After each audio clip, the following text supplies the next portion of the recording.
Good morning, and welcome to the Unitarian Universalist Church in Idaho Falls.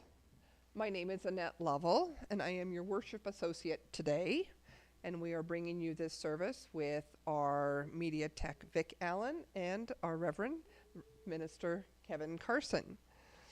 We want to welcome you to a place of seekers and believers and lovers of truth. But what truth depends on you. We don't believe in being told what creeds to accept, but we covenant to treat each other with honor and respect, and to treat the world and all that's in it as if it is an extension of ourself.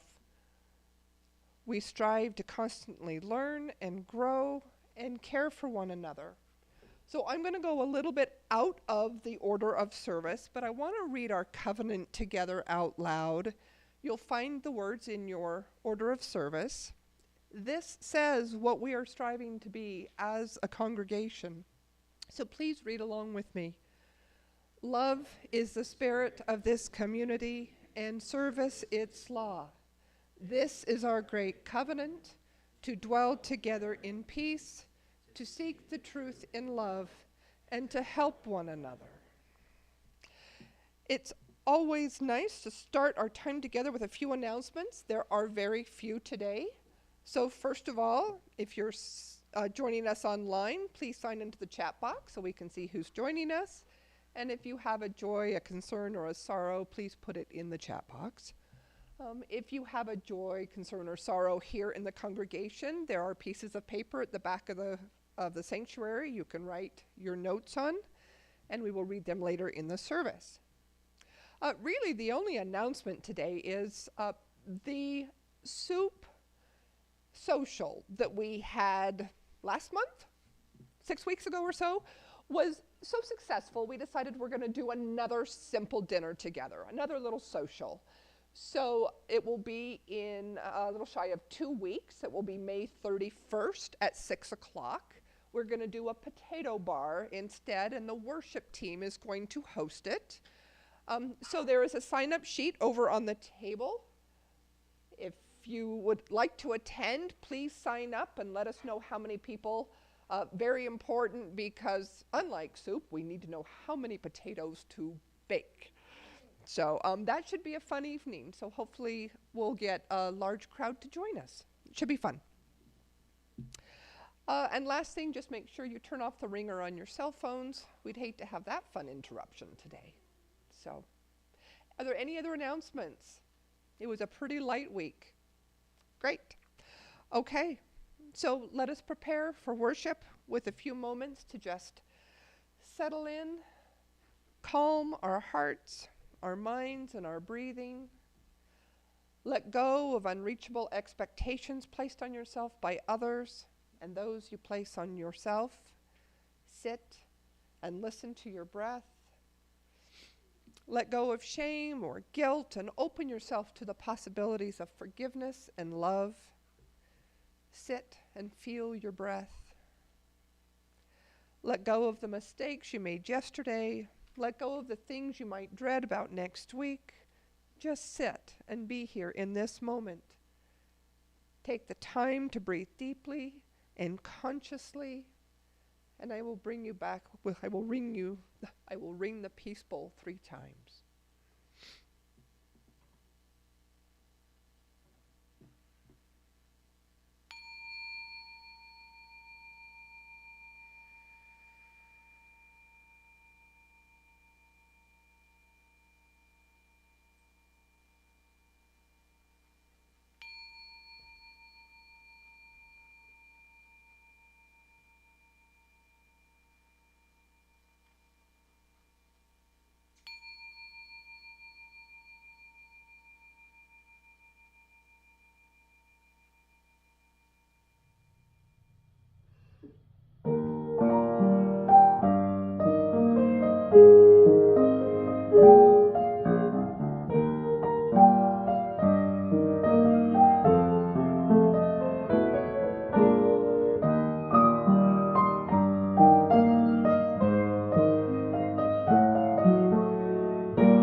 The chalice lighting I chose today was written by Sophia Lyons-Faw. She wrote, "We gather in reverence before the wonder of life, the wonder of this moment, the wonder of being together, so close yet so apart, each hidden in our own secret chamber, each listening, each trying to speak, yet none fully understanding, none fully understood. We gather in reverence before all intangible things, the eyes that cannot see nor ears can detect, the hands that never touch, that space cannot hold and time cannot measure." Now please rise as you are comfortable and we will greet one another. If because of your animals you need just, use your hands, just say stay back for a little bit, but we'll mingle and I will bring us back with a chime.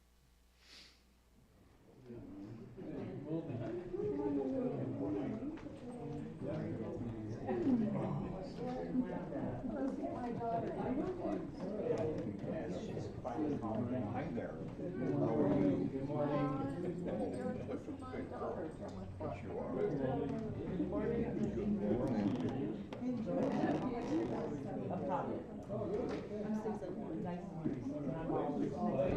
Good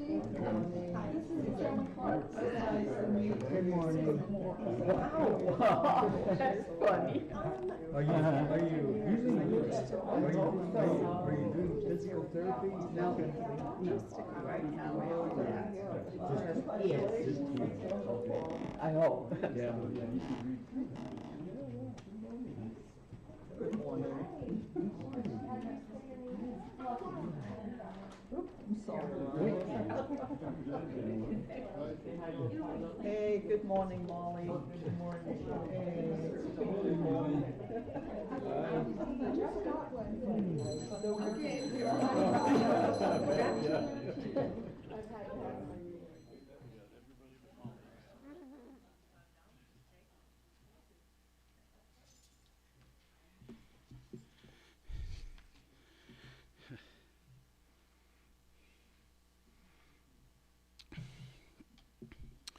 Well, good morning again, everyone.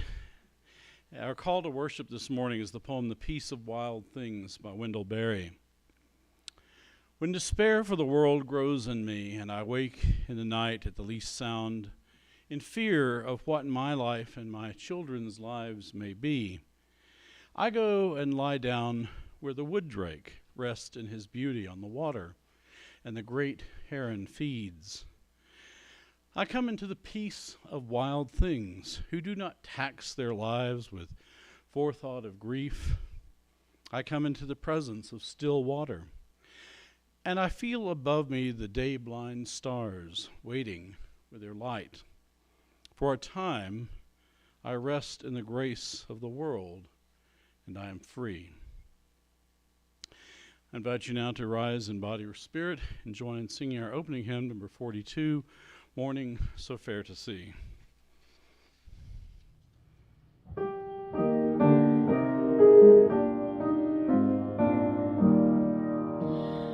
Morning so fair to see, night veiled in mystery, glorious the earth and resplendent skies.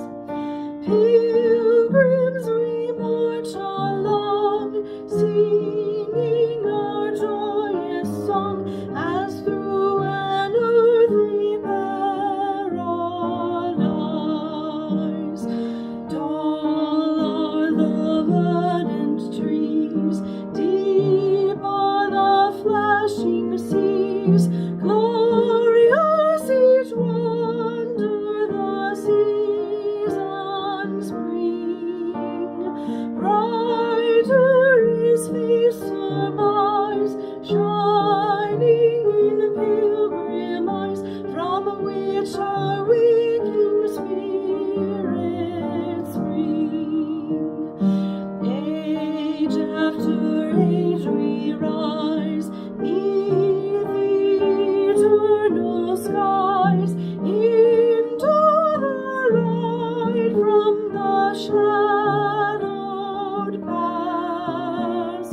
Still shall our pilgrim song, buoyant and brave and strong, resound while life and mountains last. Well, now for the fun part of the service we've all been waiting for, the blessing of the animals. I see two animals here today. And this is a special Sunday. There's three? Another one. Oh, there's the third one. That's all right. My bad.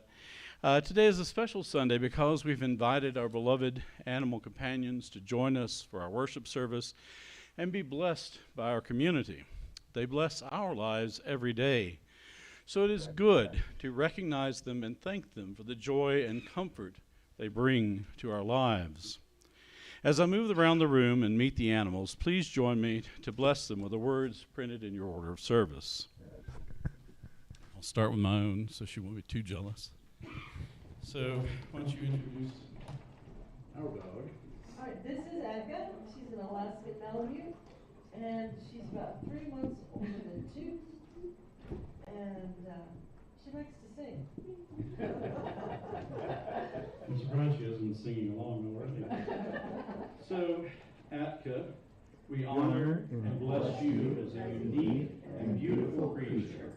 We thank you for your love and companionship, and we wish for you a long and healthy life.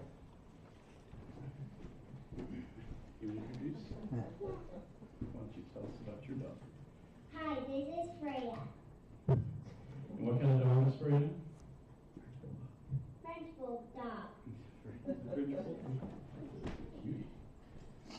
All right, Freya. So Freya, we honor and bless you as a unique and beautiful creature. We thank you for your love and companionship, and we wish for you a long and healthy life.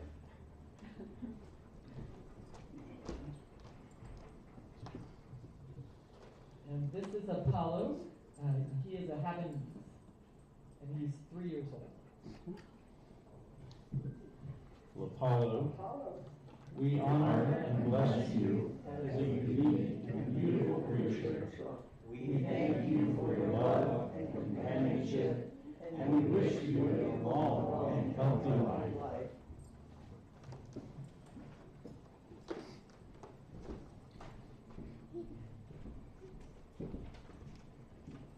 I also like Sunday because it's the only day of the year I get to wear my pet stole that Marty had made for me. So it's a wonderful time to do that. So thank you. We now move on to joys and concerns.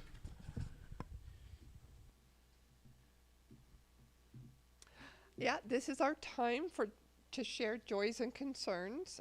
First of all, are there any in the chat box? Okay. We only have a few today. We have a joy from Judy, and she just says, I need more joy in such a dangerous time. She loves the blooming of beauty all around us, and it is. We have beautiful spring flowers. I have a sorrow I would like to light in honor of a friend of mine that passed away this week, Joyce Johnson. She was young, not even 50 years old, and her heart gave out on her. And I'd also like to light a candle for my granddaughter that is graduating from high school. We had a big party for her last night, so. And we will light one more candle that will represent all of the joys, sorrows, or concerns that you might choose not to share at this time.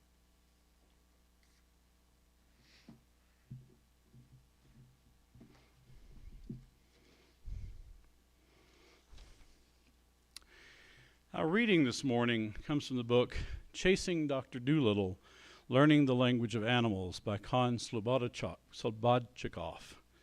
That's a hard one to say. Do animals have language? When they make sounds, are they really speaking?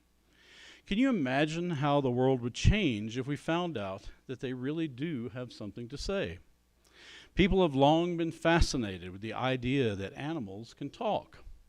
I have been interested in this idea for a long time, which has prompted me to spend many years decoding the language of prairie dogs through experiments in the field and the laboratory.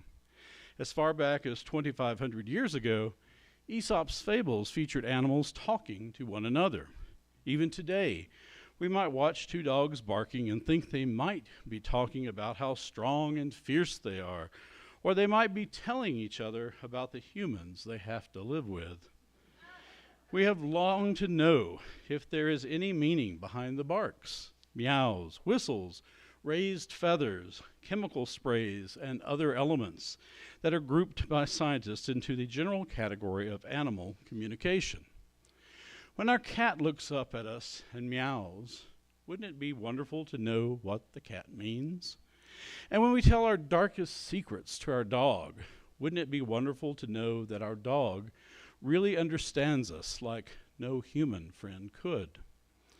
This is the Dr. Dolittle fantasy, that we can learn to decode animal signals and find that underneath there is language we can understand. The idea that animals have language is frightening to some people, but it is also empowering to animals. When people find out that an animal species has a language, they often look at that species in a more compassionate way. Changing our attitudes in order to rebuild the bridge linking our species with other species is a risky business because of its enormous implications on our own attitudes and behaviors. We might have to start looking at animals in a different light, but it is possible to do so. An offering to support the mission of this church will now be given and gratefully received.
Howling will be quite amusing.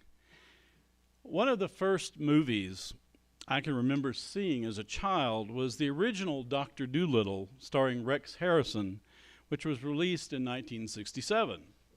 I absolutely loved that movie, and I have been fascinated with the idea of talking to animals ever since. I also wanted a Push Me Pull You, the rare, fantastical two-headed llama in the film, and I dreamed about traveling the oceans in a giant snail. Alas, none of these dreams has been realized so far, but I have learned a bit about animal body language and communication, especially from the wonderful dogs that I've shared my life with. But someday it may be possible for humans to have a greater understanding of what animals and even plants are thinking about and trying to tell us. Scientists like Kon Slobodchikov, who is world-renowned for his study of prairie dog language, are revealing the complexity of animal communication. And through tools like artificial intelligence programs designed to learn from patterns of sound, we are learning that it isn't just a bunch of random or instinctual noises. As the research unfolds, we are beginning to learn a basic vocabulary from some species and may soon be able to start speaking back. And the more we unlock the mysteries of animal language, the more it is becoming clear that we have to rethink our understanding of animal consciousness. We can no longer assume that animals are merely some kind of non-sentient automata that only act out of instinct in response to a stimulus, unlike we conscious human beings. There's increasing evidence that even the so-called lowest forms of life may display at least some degree of sentience. This, of course, has moral and even theological implications that we would be forced to address.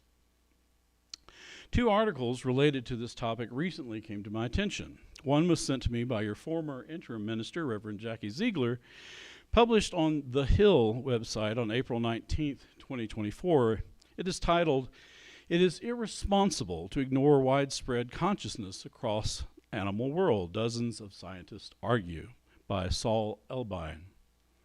The other article was in the October 2023 issue of Scientific American, still my favorite theological journal, titled, "Talking with Animals, Artificial Intelligence is Poised to Revolutionize Our Understanding of Animal Communication by Lois Parsley.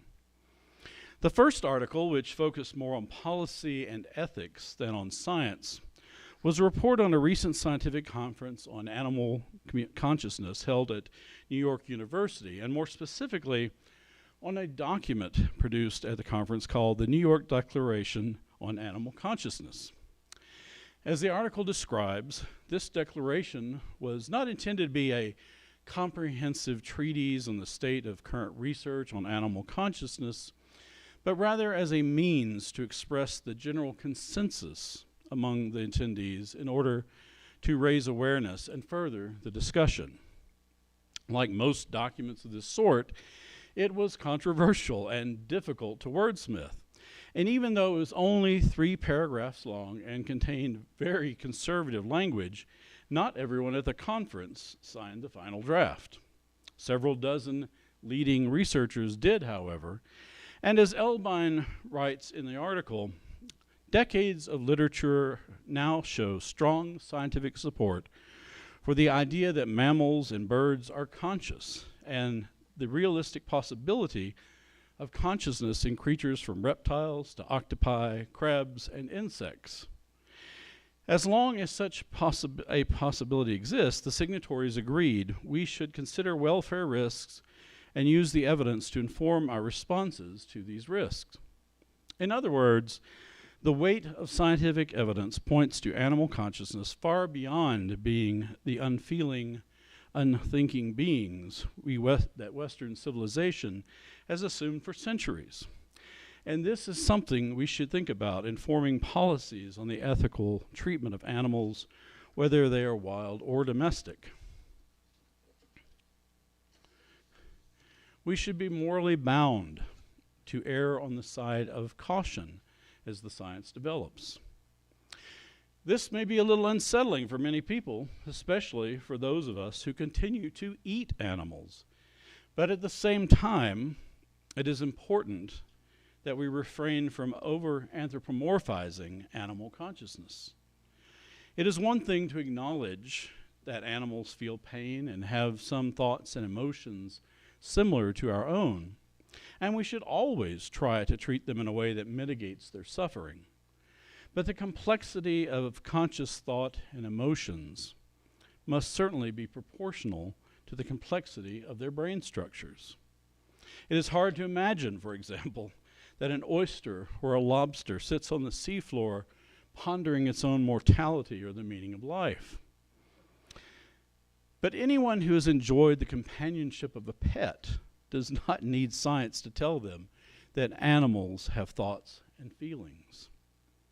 We love our pets, and we get emotionally attached and talk to them as if they were little furry people, even speaking on their behalf in our pet voice, imagining what they might be thinking. But the greatest sin among scientists who study animal behavior is the accusation of anthropomorphizing their subjects. Scientists are supposed to be detached and rational in their research. No room for such feelings, though studying animal consciousness is on the somewhat fuzzy end of science. It isn't a so-called hard science like physics or chemistry, which focuses on inanimate objects that follow predictable laws of nature. Studying animal consciousness is very subjective and open to interpretation. We can only observe behavior and speculate on what they are thinking. We don't even have consensus on the science of human consciousness, let alone that of other animals. Unfortunately, I think that overcorrecting our thinking in an attempt to remain scientific has contributed to the callous disregard shown to animals in modern society. This is one of those areas where we might learn from indigenous ecological practices. Indigenous peoples have always hunted animals for food, but they retained a more respectful relationship with the animals they killed. As you heard in A Time for All Ages a few weeks ago from the Cherokee, indigenous peoples developed rituals around the proper killing of animals for sustenance, and they believed that there were consequences for violating these rituals. Even so, the animals in their stories were imagined as speaking and acting much like human beings. It is clearly possible to treat animals with the respect they deserve and still take their lives for food. Many of my vegan friends would adamantly disagree, but it is easy to point to examples of herding peoples who still live more closely with their livestock and deeply care for them. And yet, they know they are animals raised for food. Most of us are far removed from raising the animals we eat unless we live on a working ranch or farm, so we don't think about the ethical treatment of livestock as often as we probably should. As we learn more about animal consciousness and their capacity for language in the coming decades, I hope perceptions will change and result in more ethical treatment and greater legal protection for domestic and wild animals. Even so-called vermin species deserve greater understanding and treatment as we create policies to control their population for human benefit. As Kon Slobodchikov writes, the prairie dogs that I have studied for many years are considered by many people to be pests and vermin, suitable only for eradication, despite the fact that they are a keystone species in grassland ecosystems who prop up some 200 other vertebrate species that depend to a greater or lesser extent on their activities of these animals. But when I tell people that prairie dogs have a sophisticated language, opinions change. It's as if they suddenly start to empathize with this creature, not as some kind of mindless pest that is bent on destroying agricultural crops and grass intended for cattle, but as a living, breathing partner in the natural world that surrounds us. The second article I mentioned earlier from Scientific American is about the way artificial intelligence technology is enabling huge breakthroughs in animal language research. Using programs with the capacity for machine learning, researchers can now process enormous amounts of data, including audio recordings and behavioral observations, to discover linguistic patterns for everything from sperm whales to birds like the New Caledonian crow, one of the only birds known to manufacture tools. They are even discovering that many species have regionally distinctive vocalizations, which we could call dialects, that are passed on from one generation to the next. And some animals have preferences. One study discovered that in zebra finches, for example, the females preferred to select mates whose songs were like the ones the females grew up with.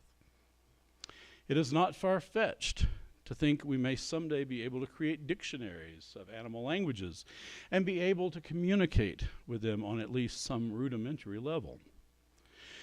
You can already download apps to your phone that are pretty accurate in identifying birds by their vocalizations. One biologist quoted in the article predicted that soon we'll be able to pass the finch, crow, and whale Turing test, referring to the point at which the animals won't be able to tell if they are conversing with a machine rather than one of their own. It may be easy to mimic animal language, but the difficulties lie in deciphering the meaning of animal vocalizations and understanding the nonverbal body language and gestures that can be even more important than vocalizations in some species. It is harder, for example, for AI to translate the language of dogs because there is so much body language and facial expressions involved. I read an article recently that said that dogs can express at least 9 different emotions through facial gestures alone. And anyone who has lived with a very vocal dog breed like an Alaskan Malamute or other husky-type dogs can tell you that they don't just bark but talk a lot through so-called woo-woo language. YouTube is filled with videos of talking huskies and Malamutes if you haven't experienced this for yourself. It is a language with more subtle vocal intonations than Cantonese, and they combine this with all sorts of facial expressions and body language. If you ran them through a dog translator, though, I imagine much of it would be variations on something profound like, "Give me your food," or "Let's play now," or "I need to pee." Fortunately, dogs have an amazing ability to learn human language and the nuances of our own gestures, so we can communicate remarkably well. This isn't too surprising since we've been getting to know each other for tens of thousands of years after all. I can't speak much about a cat's communication abilities though, since even if they do understand us, they probably wouldn't admit it. Most cats I have known just demand attention when they want it by laying on top of your computer keyboard or whatever you happen to be working on. No subtlety there. But even though breakthroughs on animal communication would be beneficial in areas such as conservation efforts for endangered species, they may have unintended consequences that raise other ethical concerns. As Parsley writes in the article, what if, for example, a commercial fisherman used the technology to target a specific species of fish? Or if poachers used it to locate and lure an endangered species? Or what if we broadcast messages to humpback whales whose songs can carry over great distances in the ocean without truly understanding what we are saying? What kind of social chaos among humpback whale communities might this inadvertently create? One can also imagine that, as always, unrestrained human greed could come into play if there is money to be made from the technology. There are lots of exciting possibilities and frightening scenarios we need to debate before a technology like this proliferates. It is much greater than just realizing the fantasy of Dr. Dolittle. Learning the language of animals, even a little, will deepen our understanding of the subtleties of animals' lives, what is important to them, and how they perceive the world, and especially how they perceive us. And for us, it is also a lesson in humility.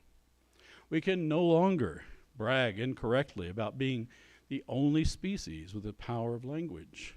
Already we know there are a few other animals who manufacture tools for a specific pre-imagined purpose. So that capability, thought to be uniquely human, is also debunked. We may have more complex brains, superior technology, and spectacular evolutionary success in spreading our kind across the planet. But the more we learn, the more we are reminded that we too are still animals, one species among millions. And as Slobodchikov points out, it may turn out that some animal language is actually far more complex than human language. A single bird vocalization, for example, may mean something like, "This is my territory, and if you persist in intruding, I intend to attack you and fight."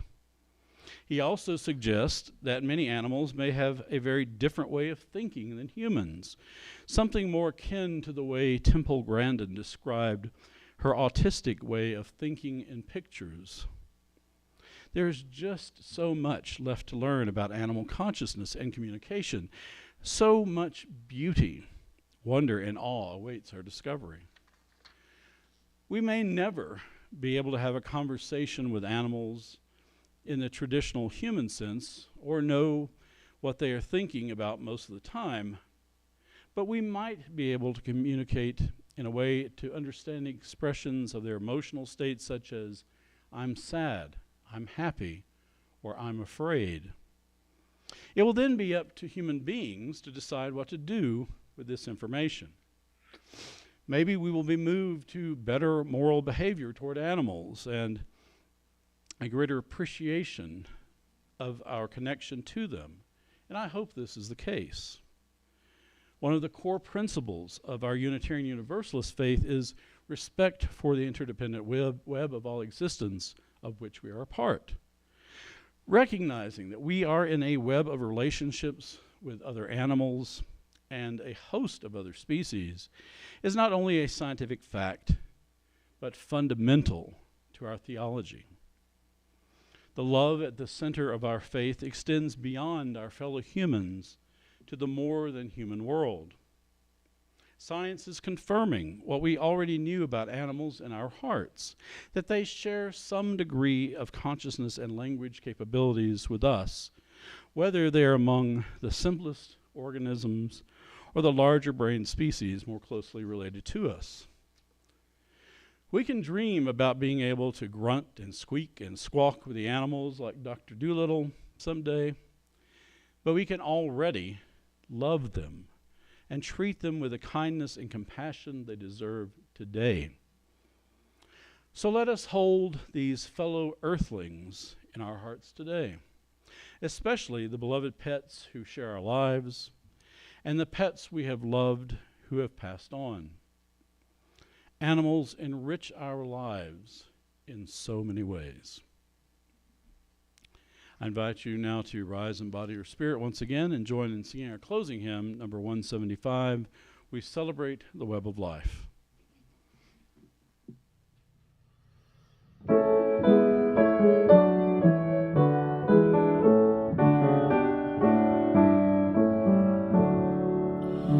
We celebrate the web of life, its magnitude we sing, for we can see divinity in every living thing, a fragment of the perfect whole in cactus and in quail, as much in tiny barnacle as in the great blue whale.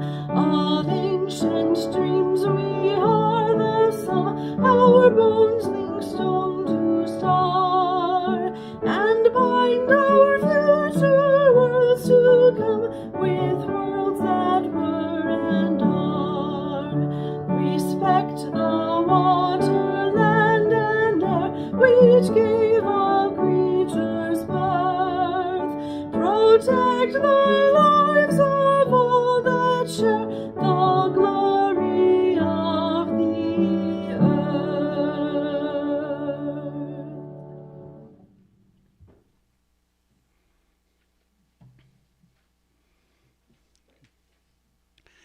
Our closing words are from Meister Eckhart. If I were alone in a desert and feeling afraid, I would want a child to be with me, for then my fear would disappear and I would be made strong. This is what life itself can do because it is so noble, so full of pleasure, and so powerful. But if I could not have a child with me, I would want to have at least a living animal at my side to comfort me. Therefore, let those who bring about wonderful things in their big, dark books take an animal to help them. The life within the animal will give them strength in turn. For equality gives strength in all things at all times.